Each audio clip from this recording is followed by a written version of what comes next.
man maa ngi tudd Déwouly Ndiaye maa ngi dëkk Kër Massar Kawsara. li ni mel ndax mën nga ñu dellu si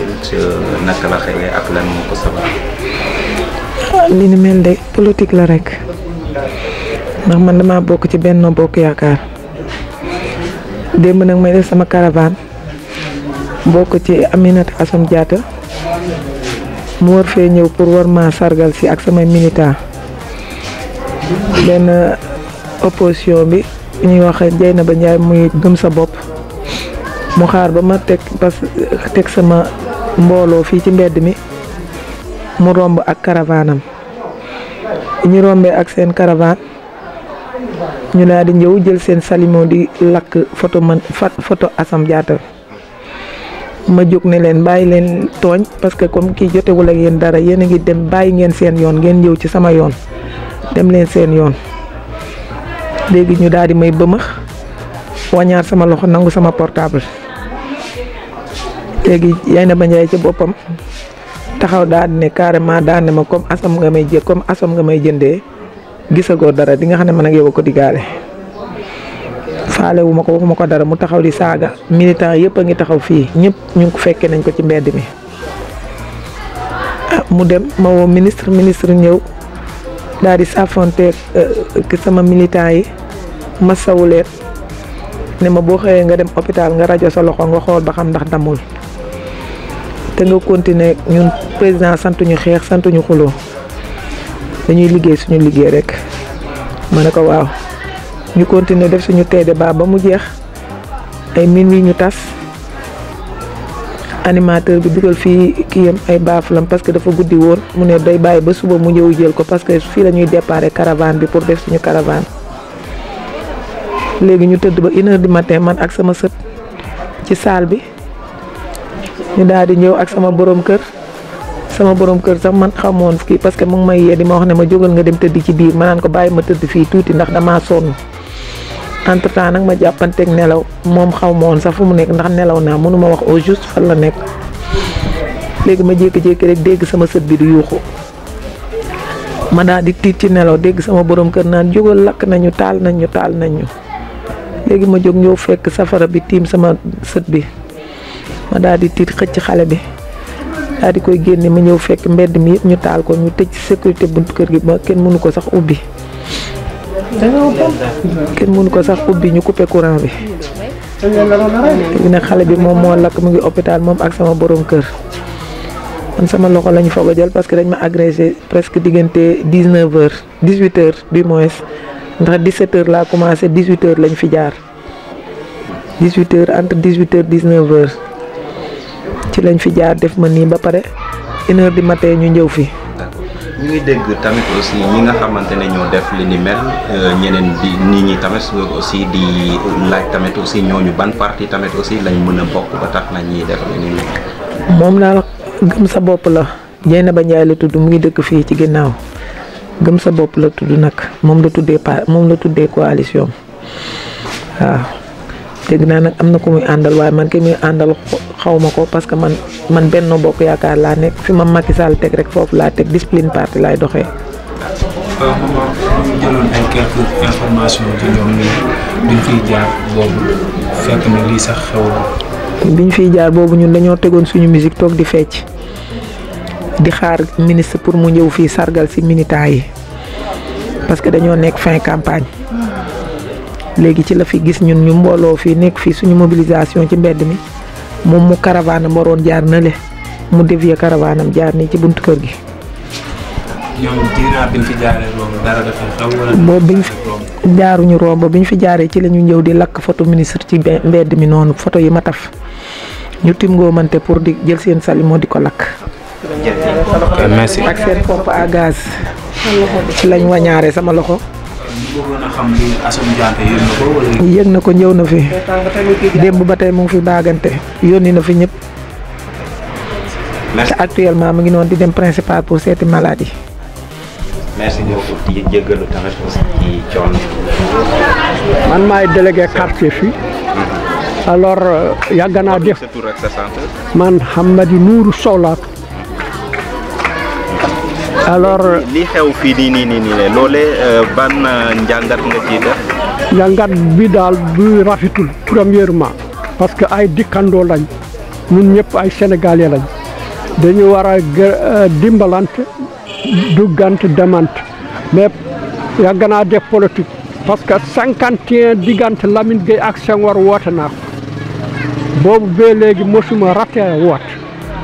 woote bu nekk ma gis élection bu nekk fekk naa ko fi mais élection bu mel ni lakk kër nit kenn mosu ko gis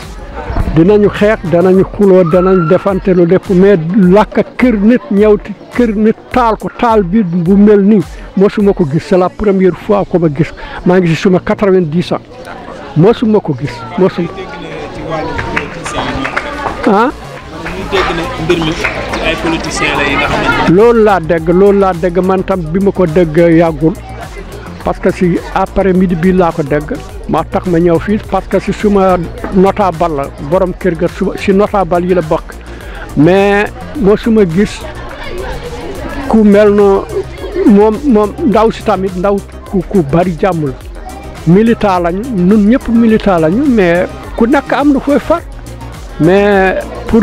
taal kër ga ba mu mel nii mosuma ko gis.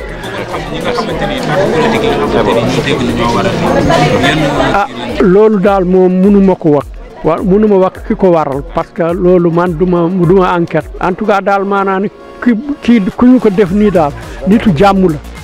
góor ki ak ku jigéen ñi yëpp nitu jàmm la kenn mosu leen xam lu ay yàgg naa fii mais kenn mosu leen xam lu ku nekk nag am na fooy far mais pour kam ku def nag mënuma ko wax. merci.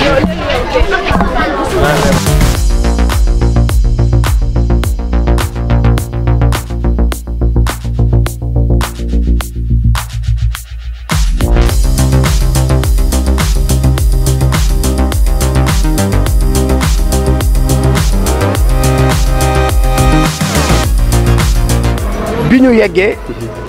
à notre grande surprise jaxasoo am na fa bi ñu jaxasoowee ñu dal ci kaw ñi nga xamante ni ñoo yor sécurité la grande coalition du mouvement xam sa bopp ak gëm sa bopp ak du mouvement xam sa bopp ba am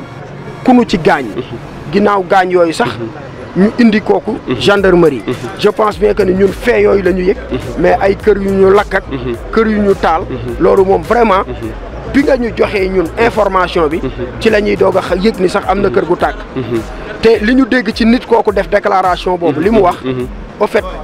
li ñu ci mën a tontu rek ci indi leeral mooy que ni moom déjà mu ngi wax ne sax 18 heures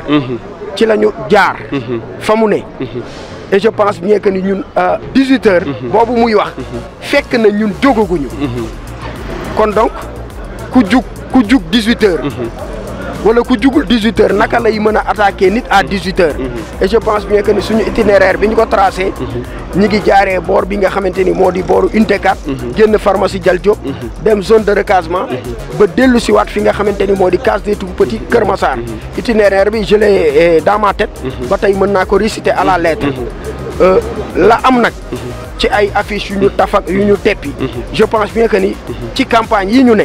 wala ci élection locale yi ñu ne kenn ku nekk da ngay gis ne yow li ngay taf ci suba gi bu ngoonee sax boo demaatee fa nga ko tafoon doo ko fa fekk ñu teppi ko loolu daf ñuy dal ñun dafay dal beneen candidat dafay dal keneen ak keneen kum ci mënti doon nag mënoo ni kii moo taf mënoo ni kii moo teppi loolu moom vraiment ñun mënuñu ci indi ay tontu mënuñu ci indi ay leeral léegi nag mbir mi comme yàlla dogal na mu yegg si ba fii ñu ñëw ci justice man comme ni ma koy waxee saay su nekk man dama gëm sama yoonu réew parce que comme on a l'habitude de dire dans un état de droit il y a 3 postulats l'état doit se conformer au droit il doit se soumettre au droit il doit assurer l'exécution de la règle de droit et je pense bien que ni ñun ci yoon woowu noonu ci la ñu tegu di déglu nag ñi nga xamante ni ñoo yor yoon ñu doxal yoon mais waa kër Dieynaba Ndiaye ñoo ko taal. ñu bëggoon xam ba xam waa kër Dieynaba Ndiaye wala ci li mu dégg waa kër Dieynaba Ndiaye dafa jaar kër Assome Diatta waaw waa kër Dieynaba Ndiaye moom loolu indi tent ci dina yomb. parce que li waral loolu mooy que ni ñun bu ñuy jóg dañuy jóg ak volonté. dañuy jóg ak le cœur. ñun élection locale 2014. fii la ñu fekk à Kër Massar. Dieynaba Ndiaye responsabilité yamu yoroon. ca 2014. 2022 bii ñu nekk. yooyu responsabilité la Dieynaba Ndiaye yor. te Dieynaba Ndiaye mësta yëkkati. xeeru béton bi gën a ndaw. sànni ko nit wala mu sànni loo ko nit. loolu du ay habitude am. moom li mu xam di ci dox mooy askanu Kër Massar. fi mu nekk ak ni mu taxawee nan la mën a def ba jëlee leen ci situation yi ñu ne pour yóbbu leen ci ay lendemain meilleur. lendemain meilleur yooyu nag li koy tënk mooy ñun nous avons un projet politique soo waxee projet politique da ngay wax programme nous avons établi un programme de 74 points dans les 9 domaines de compétences transférés ci loolu la ñu nekk di ci liggéey kuy liggéey ci loolu nag taloo taal taloo yàq taloo sànnante ay xeer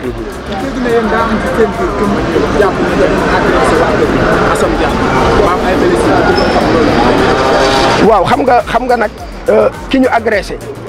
moom la ñu agressé malheureusement moom la ñu agressé wëlbatiku indi ko gendarmerie xam nga sàcc bu nekk ci biir sàcc yi di yooxoo sàcc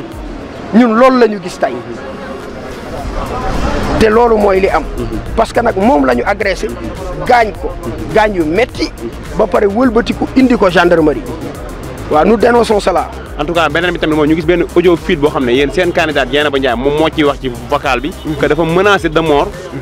madame la ministre Assome Diatta te loolu génn na ñëpp dégg nañ ko aussi est-ce que tamit nekkul loolu tax ñu leen di gën a pousser ci violence bi yéen a ko andi. non sunu candidat di Dieynaba Ndiaye peut-être xam nga nit am na benn tempérament bu muy waxee parfois waaye xëy na mën du sax moom parce que nag xamuñu ko ci loolu te saay su nekk ñun ñi nga xamante ni ñoo nekk ak moom di ay ndaw fayuñu yabaluñu defaluñu dara dañu ànd ak moom comme ni ma ko waxee léegi ci un projet politique nit ki nag la muy wax du noona la mel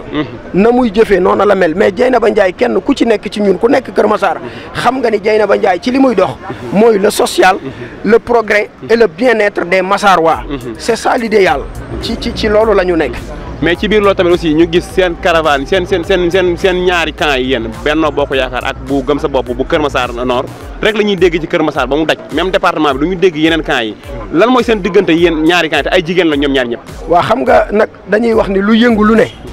la ko yëngal moo ko ëpp doole soo déggee la grande coalition Gëm Sa Bopp c'est pas grande rek ci tur c'est une très grande coalition. ñu ànd ko ak ay nit yoo xamante ne dañu am compétence ba pare dëkk Kër Massar miin Kër Massar miin terrain politique gu Kër Massar suñu jógee mbooloo mu bari jóg seen ginnaaw li ci nekk bari lool muy coalition boo xamante ni mën naa ni dafa dajal Kër Massar puisque nag ñoom ñoo fi nekk te ñoom ñun la ñu def wujju moo tax fu ñu génnee ñu attaqué ñu dal ci suñu kaw et ñun nekkuñu ci lancé boobu wax naa la ko léegi ñun nous avons un projet politique pour le bien-être des Massarois. mais ñun tamit dañuy Sénégal Kër Massar dañuy dégg kay yéen du ci bëri da ngeen def ay sorte de presse di accuser madame le ministre dafa violent par exemple dafay fraude ay carte électeur est-ce que tamit nekkul loolu tamit bu yàggee si ñaari camp yi day gën a yokk violence bi Kër Massar. waaw xam nga réalité yi am Kër Massar wax naa la ko léegi nee naa la ñun élection locale yu 2014 fi la nu fekkoon yi ko jiitu fi la nu fekk bu 2022 bi fi la nu fekk moom kañ la fi ñëw kañ la ñëw à Kër Massar. bokk ci li ngeen koy gën a jiime ko dëkku fi. kañ la non sax dëkku fi sax dañ koy mettre entre guillemets comprendre nga parce que nag dëkku fi quoi qu'on puisse dire ñi fi dëkk xam nañu leen bi Kër Massar soxlaa ay doomu Kër Massar yooyu ñoo fi nekkoon et je pense bien que ni combat bi Kër Massar war a mëne pour fa mu bëgg a yegg ay waa Kër Massar ñoo ko war a mëne waxuñu ku nu jëlee fële parachuté la nga ñëw au niveau de Kër Massar bëgg ni man mii damay ñëw jiite lii gis nañ fi ay transfert électeur yooyu yëpp gis nañ ko fi te yu ñu mën a wax la te mi ngi fi encore une fois li ñuy wax mooy que ni Kër Massar moom duñu ko bàyyee ak kenn nag incité wuñu nit ñi à la violence duñu ko bàyyee kenn ci ay xalaat yu rafet duñu ko bàyyee kenn ci ay doxalin duñu ko bàyyee ak kenn ci liggéey duñu ko bàyyee ak ci département Kër Massar ñun ni ñu bëgg mu mel ko ëllëg. ñu ngi lay remercier bu baax a baax ban message ngay jàllal aussi à travers li nga xamante moom mooy ci média bi par exemple man Proxi TV ak yeneen télé yi en tant que aussi koo xam ne moo yor kaddu benn coalition boo xamante ne mu ngi ci élection locale yi. ndax apaisement aussi jot na foog ngeen wax askan wi tamit. maanaam wax leen loo xam dina leen convaincre ba dëkk bi am dal parce que yëngu-yëngu yi bëri na quoi si entre ñaari camps yi. li ñu mën a wax encore une fois ñu leeral aussi man je suis le chargé de com et porte-parole du mouvement Xam Sa Bopp. Mais je fais partie ci cellule bi nga xamante ni mooy cellule communication la grande coalition Gëm Sa Bopp. loolu ci porte-parole boobu ak loolu am na keneen nit ku ko yor. fi ñu mën a revenir rek encore une fois mooy que ni ñun Kër Massar moo ñu ñor ñun ay doomu Kër Massar lañu. ñun luy taal Kër Massar du ñu ci dox luy yëngal Kër Massar du ñu ci dox parce que Kër Massar la ñu yewwoo suñu cycle yëpp Kër Massar la ñu ko defee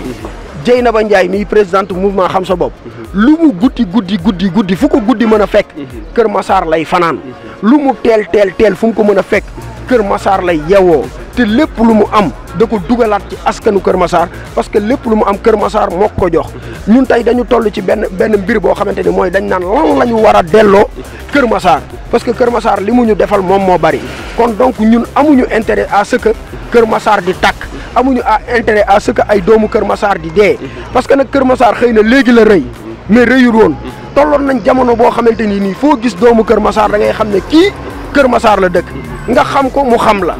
kon donc bu situation yi demee ba yegg si fii nag ay nit jugee fële mel ni ay vautour bëgg a ñëw profité ci li nga xamante ni moom la Kër Massar wala indi ëllëg kooku nag ñun duñu ko nangu wax naa la ko léegi duñu ko nangu nag duñu def violence te duñu ci woo kenn suñuy loxo ca kaw encore une fois di jaajëfal aussi bu baax Proxi TV parce que nag vraiment ay jeunes lañu yoo xamante ni ñi ngi nekk au niveau de Kër Massar di liggéey bu am solo te encore une fois dama koy wax saay su nekk lu ñu leen gën a dooleel du doy parce que la communication moo nekk à la base de toute chose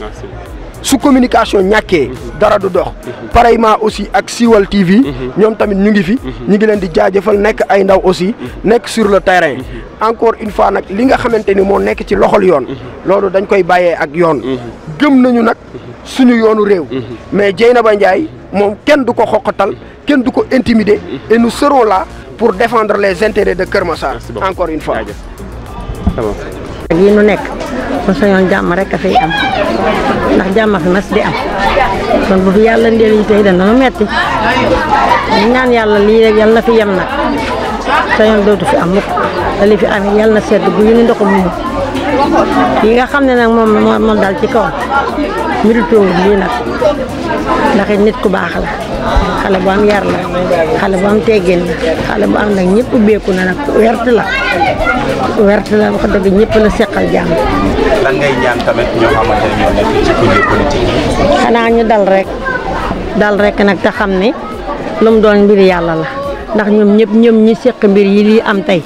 mënuñu ne kii la mënuñu ne kaa la xamaguñu xaw ma kan la waaye ku mu mën di doon rek doom la comme kii suñu ñaari doom lañu de góor la suñuy doom lañu wala suñuy sët kon nañu dal te ànd ak yàlla te xam ne lu mu doon lu ne day jeex lii ay période dong la lee mu jeex bu soobee yàlla fii. c'est bon. wax nag mënuma ko bu baax. asalaamaaleykum mbokk yi. noo tudd. man Fatmata laa tudd. yaa ngi noo gisee tamit aussi li ñuy nemmeeku fii nii lu ñaaw loo xamante ne presque mu ngi sokkeeku ci affaire politique bi. ñaaw na loolu ñun de politique bu mel nii ñaaw moom bëgguñu ko bu ñu sañoon politique day rafet ndax ëllëg suñu doom yi bu ñu ñëwee ñu mën a roy ci lii doon politique bu rafet waaye politique di rey ni di lakk ay kër loolu moom maa ngi koy door a gis loolu moom rafetul ñaaw na loolu xaw ma ku def jëfin bi waaye jëfin bi ñaaw la lii moom rafetul dañuy ñaan yàlla nag ñu ànd ak dal ànd ak teey ba affaire yi dellu si waat fu mu nekkoon ak jàmm ak salaam waaye lii metti na lool li ma am ci lu may wax aji moom amul benn problème ku baax la wax dëgg yàlla loolu rek daal la ñu xam ci moom merci.